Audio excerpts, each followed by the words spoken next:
Baik, selamat siang dokter dan juga teman-teman sekalian. Perkenalkan, kami dari kelompok B9 akan mempresentasikan tugas student project kami yang berjudul Human Body Response to High Altitude. Adapun kelompok kami terdiri dari 13 anggota sebagai berikut. Selamat siang doktor, perkenalkan nama saya Joseph Ngasiwe dengan NIM terakhir 250. Jadi saya akan membahaskan tentang latar belakang high altitude.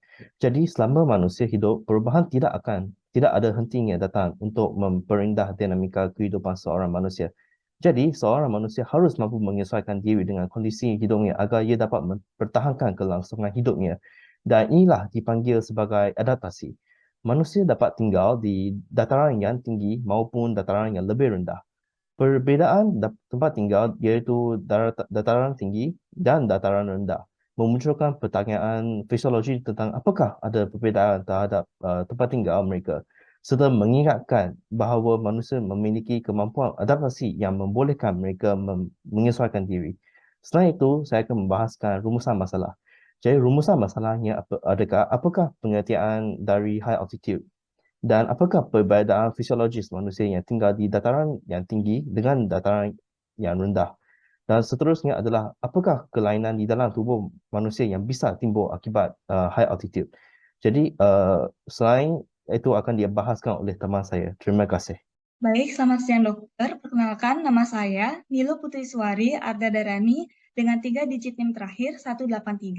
Nah, di sini saya akan menjelaskan terkait dengan poin 1.3 yaitu bagian tujuan. Adapun tujuan dari pembuatan SP kali ini yang pertama untuk mengetahui dan juga memahami definisi dari high altitude.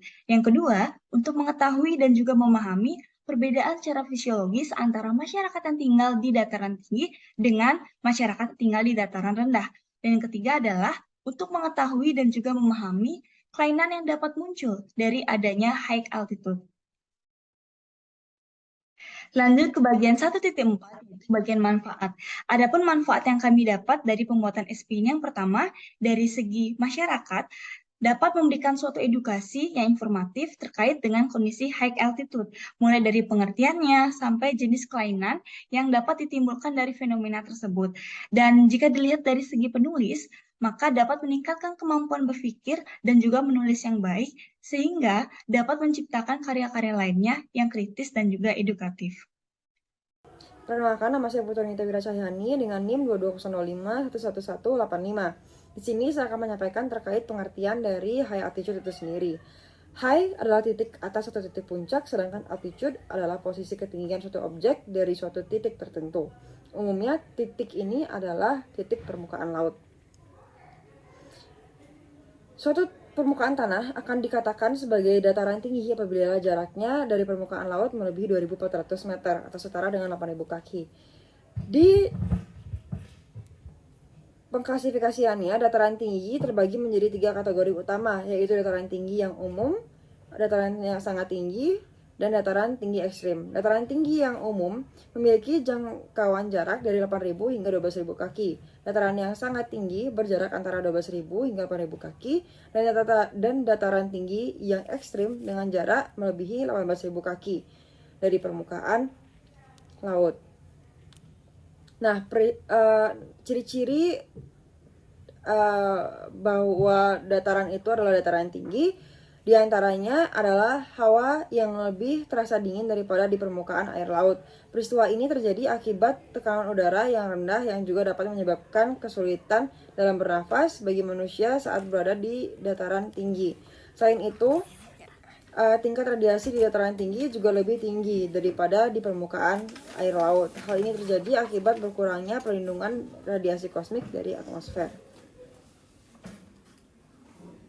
Perkenalkan, nama saya Arianda Bella Maitri Anjasrini dengan 3 digit NIM terakhir 188.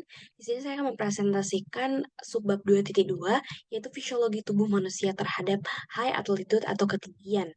Tepatnya di sini di 2.2.1 yaitu adaptasi tubuh secara umum terhadap ketinggian. Sejak ratusan hingga ribuan tahun yang lalu, manusia terus mengalami dinamika atau dia terus berdinamika. Nah, seiring berkembangnya populasi manusia di seluruh dunia, manusia telah bertemu dengan banyak sekali lingkungan baru, diikuti dengan perubahan eksternal seperti suhu dan iklim yang signifikan. Perubahan ini akan memicu tubuh manusia untuk melakukan penyesuaian pada mekanisme kerja internal tubuh, contohnya seperti sistem organnya ataupun eh, fungsi kerja atau yang disebut dengan adaptasi fisiologis pada tubuh.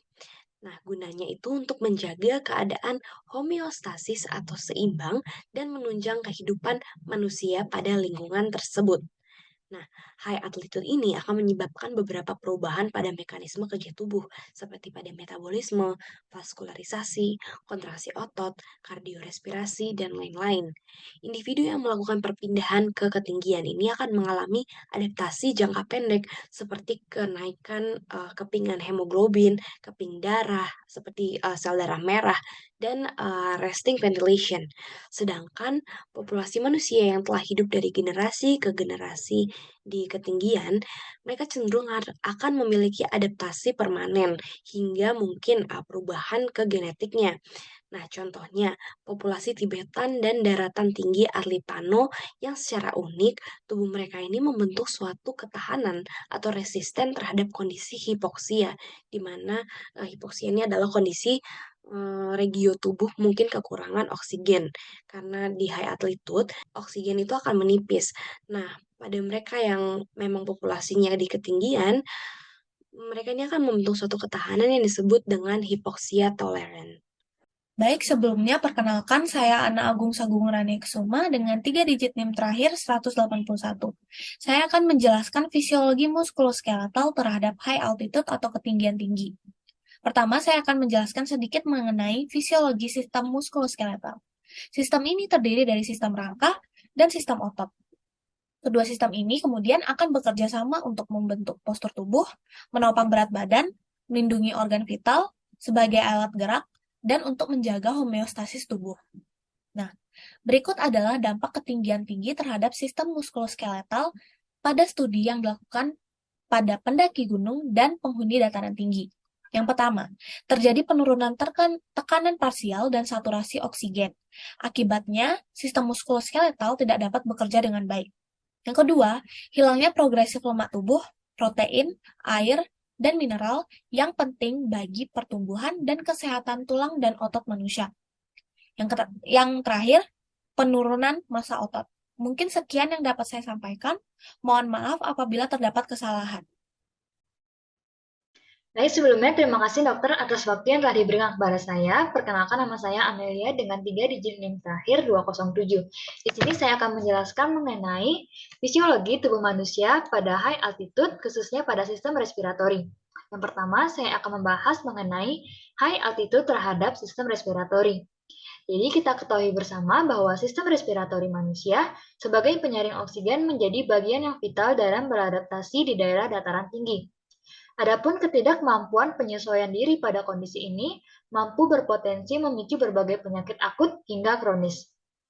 Saya akan menjelaskan bahwa ada hal-hal yang mampu mempengaruhi tubuh manusia pada high altitude, yaitu perubahan puncak expirasi, tekanan barometrik yang tinggi, serta perubahan volume paru-paru, di mana ketiga hal ini akan memicu penurunan oksigen yang mampu diikat oleh hemoglobin, serta penurunan saturasi oksigen. Selanjutnya, saya akan menjelaskan mengenai adaptasi sistem respiratori terhadap high altitude. Adaptasi yang dijalani tubuh manusia akan saling melengkapi dan bersifat akut setelah 5 hari, subakut selama seminggu, kronis berbulan-bulan hingga bertahun-tahun, ataupun seumur hidup sesuai dengan durasi pemaparannya. Adapun adaptasi tubuh manusia atau sistem respiratori yang akan dilalui oleh tubuh manusia, yang pertama, memerlukan penyesuaian pernapasan dan kardiovaskular untuk meminimalkan penurunan fluks oksigen ke sel-sel jaringan pernapasan dan atau penyesuaian metabolik untuk mengurangi permintaan oksigen, serta endotermik dipaksa untuk meningkatkan produksi panas metabolik meskipun ketersediaan oksigen berkurang untuk menggerakkan termogenesis aerobik. Sekian yang dapat saya jelaskan, selanjutnya akan dilanjutkan oleh teman saya. Perkenalkan, nama saya Cokoresi Putri Madewi dengan 3 digit NIM terakhir 189. Jadi high altitude terhadap fisiologi kardio. Yang pertama akan terjadi kenaikan frekuensi pernafasan dan denyut jantung karena jantung memompa lebih kuat untuk mendapatkan lebih banyak oksigen. Yang kedua akan terjadi aklimatisasi atau upaya penyesuaian atau adaptasi suatu organisme terhadap lingkungan baru. Dan perlu diingat, semakin tingginya suatu tempat, semakin berkurangnya dan menipisnya oksigen yang tersedia di tempat tersebut sehingga tidak menutup kemungkinan untuk terkena hipoksia hipobarik. Sekian dari saya. Terima kasih. Baik, terima kasih atas waktunya. Perkenalkan saya Pudana Tawismaya Sumadi dengan 3 digit NIM terakhir 198. Di sini saya akan menjelaskan tentang fisiologi tubuh manusia terhadap high altitude, khususnya pada sistem urinaria. Jadi, sistem urinaria memiliki peran penting dalam menjaga cairan dalam tubuh agar tetap stabil. Caranya yaitu dengan pembentukan urin. Pembentukan urin memiliki proses yaitu filtrasi, reabsorpsi, dan augmentasi. Pada high altitude sistem urinaria harus beradaptasi dengan lingkungannya untuk menjaga homeostasis. Salah satu faktor yang berubah adalah kadar oksigen. Ginjal akan melepaskan hormon eritroponin yang memerintahkan sumsum tulang untuk memproduksi lebih banyak sel darah merah untuk meningkatkan kapasitas pembawa oksigen dalam darah. Yang sebaliknya akan membuat produksi urin meningkat. Adapun faktor lain yaitu suhu, di mana ginjal akan bekerja lebih dalam produksi urin untuk menjaga atau menstabilkan tekanan dan volume darah dalam tubuh, di mana nantinya setelah darahnya itu terkumpul, nantinya akan meningkatkan produksi urin. Dapat disimpulkan bahwa proses kerja dari sistem urinaria berhubungan erat dengan sistem kardiovaskular dan sistem respiratori. Walaupun perubahan yang dialami hanya dalam peningkatan produksi urin, tetapi ini sangat penting dalam meregulasi cairan dalam tubuh. Sekian yang dapat saya sampaikan. Presentasi selanjutnya akan dilanjutkan oleh teman saya. Sebelumnya perkenalkan, saya Nidya Urmila dengan 3 digit yang terakhir 201. Kali ini saya akan menjelaskan sedikit apa itu altitude sickness general. Jadi altitude sickness ini biasanya terjadi saat seseorang berada di ketinggian tertentu. Altitude sickness adalah suatu kondisi yang menghambat seseorang untuk beradaptasi karena tekanan atmosfer di ketinggian yang kadar oksigennya rendah, sehingga dapat terjadi hipoksia, yakni keadaan di mana seseorang kekurangan pasokan oksigen yang masuk ke dalam jaringan yang mempertahankan fungsi tubuhnya. Lalu ada high altitude illness atau HAI yang adalah sekelompok sindrom hipoksia yang parameter utamanya menyebabkan perubahan fisiologis. Saat orang memasuki dataran tinggi, mereka menjadi lebih rentan terhadap HAI. HAI sendiri biasanya terjadi pada orang yang pertama kali pergi ke tempat tinggi. Lalu, HAI ini bisa dibagi menjadi beberapa bagian, yaitu AMS atau Acute Mountain Sickness, HACE atau High Altitude Cerebral Edema, dan juga HAPE, yaitu High Altitude Pulmonary Edema. Sekian dari saya. Terima kasih. Halo dokter, perkenalkan saya Michael Jonathan Raya dengan NIM 220511182. Kali ini aku akan menjelaskan mengenai altitude mountain sickness atau disingkat AMS. Jadi di AMS atau acute mountain sickness ini merupakan salah satu penyakit yang kerap sekali terjadi pada para pendaki gunung. Karena para pendaki gunung biasanya mendaki gunung dengan ketinggian yang cukup tinggi, sehingga pada altitude yang tinggi, tekanan udara pun rendah, sehingga penyakit AMS ini seringkali terjadi. Kemudian, pada umumnya penyakit ini itu menimbulkan gejala yang cukup ringan, tapi jika dibiarkan lama-kelamaan akan menimbulkan gejala-gejala tahap awal dari penyakit-penyakit yang lebih berat, seperti penyakit high altitude pulmonary edema dan high altitude cerebral edema. Kemudian penyebab dan gejalanya. Penyebab umum pada AMS ini adalah kita menaiki gunung itu terlalu cepat. Jadi tubuh kita belum sempat beradaptasi dengan lingkungan dan tekanan yang ada, tapi kita memaksakan tubuh kita untuk terus mendaki-mendaki sehingga timbullah gejala AMS ini. Kemudian gejala-gejalanya yang paling umum diidentifikasi adalah pusing atau sakit kepala. Tapi ada beberapa gejala lain seperti tidak bisa tidur, kelelahan, sesak napas, dan sebagainya. Kemudian untuk penanggulangan dan pencegahannya. Perlu diketahui, sangat penting bahwa ketika kita mengalami gejala AMS, langsung dan segera memberitahu ke teman kita agar kita dapat ditanggulangi secara cepat dan tepat. Kemudian untuk pencegahannya bisa berupa mengkonsumsi obat dexamethasone atau obat steroid lainnya untuk mengurangi gejala-gejala AMS, dan juga kita dapat menaiki gunung secara bertahap sehingga tubuh kita punya waktu untuk menyesuaikan diri terhadap lingkungan sekitar. Sekian mengenai AMS, terima kasih. Baik, perkenalkan nama saya Madi Pratana Jawardana dengan 3 digit NIM terakhir 193. Jadi pada kesempatan kali ini saya akan menjelaskan tentang high altitude cerebral edema. High altitude cerebral edema merupakan kondisi parah dan berpotensi fatal yang berhubungan dengan high altitude illness, di mana terjadi pembengkakan pada otak akibat cairan yang berkembang sehingga meningkatkan tekanan pada tengkorak. High altitude cerebral edema dapat terjadi pada semua orang, dari segala jenis usia dan kelamin. Adapun faktor yang mendukung risiko terkenanya high altitude cerebral edema, yaitu kurangnya adaptasi dengan lingkungan baru atau aklimatisasi, aktivitas fisik yang berat, kecepatan pendakian terlalu cepat, dan pendakian mendadak dari ketinggian yang terlebih rendah. Adapun gejala-gejala dari high altitude cerebral edema, ada sakit kepala, ataksia, perubahan perilaku, halusinasi, kebingungan, gangguan koordinasi gerakan tubuh, perubahan keadaan mental, disorientasi, dan yang terakhir, penurunan tingkat kesadaran. Sekian yang dapat saya sampaikan, saya ucapkan terima kasih.